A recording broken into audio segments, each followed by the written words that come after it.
যারা ভারতীয় ভিসা নিয়ে চিন্তা করতেছেন কি হবে বা কবে খুলবে তাদের জন্য একটি সুখবর আছে।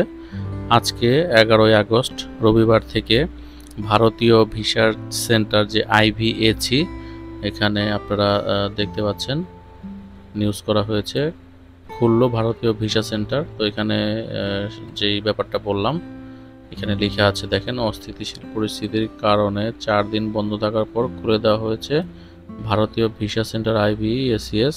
আজ রোববার 11 আগস্ট ভারতীয় ভিসা সেন্টার তাদের ওয়েবসাইটে এক বার্তায় এ তথ্য জানিয়েছে। বার্তায় বলা হয়, রোববার থেকে ঢাকা, সিলেট, চট্টগ্রাম, তো এখানে একটা বিষয় মনে রাখবেন, ঢাকা, সিলেট, চট্টগ্রাম ভিসা সেন্টারগুলোর থেকে পাসপোর্ট ডেলিভারি দেওয়া হবে। তবে পরবর্তী নির্দেশনা না দেওয়া পর্যন্ত নতুন কোনো আবেদন গ্রহণ করা হবে না। দেশের বর্তমান পরিস্থিতির কারণে গত বুধবার 7 আগস্ট থেকে ভারতীয় ভিসা সেন্টারগুলো বন্ধ করে দেওয়া হয়েছিল।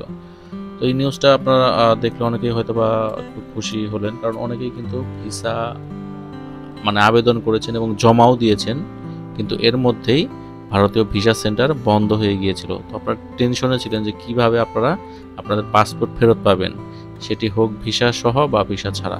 যাই হোক, যেহেতু বই জমা দিয়েছিলেন তখন কিন্তু বইয়ের জন্য আপনারা অনেকেই টেনশন করতেছিলেন, অনেকেই SMS দিচ্ছিলেন, বলতেছিলেন ভাইয়া কবে খুলবে কবে খুলবে। তো আজকে সেটা খুলে গেছে। তো আপনাদেরকে সেই টাইমে যাদের ডেলিভারি ডেট ছিল পর্যায়ক্রমে এখন SMS চলে আসবে। আপনারা SMS আসলেই আপনার বইটি আনতে যেতে পারবেন। আর এরপর আরেকটা বিষয় হচ্ছে, যদিও ভিসা সেন্টার খুলেছে, আপনারা কিন্তু নতুন ভিসা এখনও জমা দিতে পারবেন না, কিন্তু আপনারা অনলাইনে আবেদন করে রাখতে পারবেন, যে ডেট বা শিডিউল নিতে পারবেন। সেটা আপনার হয়তোবা পরবর্তী SMS আসলে জানাতে পারবেন। তো সব থেকে ভালো হয় হয়তোবা কিছু পরের ডেট নিয়ে যদি আপনারা আবেদন করেন। তো যেহেতু আজকে 11 তারিখ ওপেন হয়েছে, আশা করা যাচ্ছে খুব সম্ভবত 1 সপ্তাহের ভিতরে এটা সব কিছুই স্বাভাবিক হয়ে যাবে। কাজে আপনারা 1 সপ্তাহ পরের ডেট থেকে যদি অনলাইন আবেদন করে রাখেন আর কি, তো এরপরে ঘটনা হচ্ছে যখন স্বাভাবিক হবে তখনই আবেদন করেন, সেটাই সব থেকে ভালো।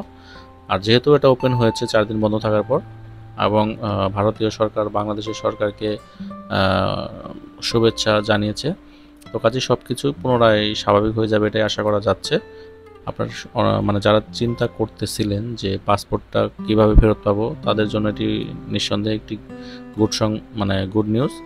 সেই সাথে যারা ভিসা করতে চাচ্ছেন তাদের জন্য একটু অপেক্ষা করতে হবে। এবং আরেকটি ব্যাপার হচ্ছে যে বেনাপোল স্থলবন্দর দিয়ে অনেকেই তখন হয়তোবা ট্যুরিস্ট ভিসা নিয়ে অনেকেই যেতে সমস্যা হয়েছিল, এমনটা শোনা যাচ্ছিল, কিংবা অনেকে যাচ্ছিল না, বেশিরভাগই এখনও যাচ্ছে না।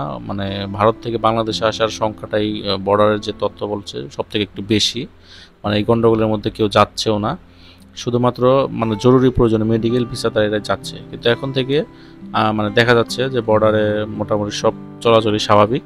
আপনারা বেনাপোল দিয়ে যান বা চ্যাংড়াবান্ধা দিয়ে যান, যেটা দিয়ে যান, আপনারা সব ধরনের ভিসাধারীরাই যাতায়াত করতে পারছে আজকে থেকে, দেখা যাচ্ছে।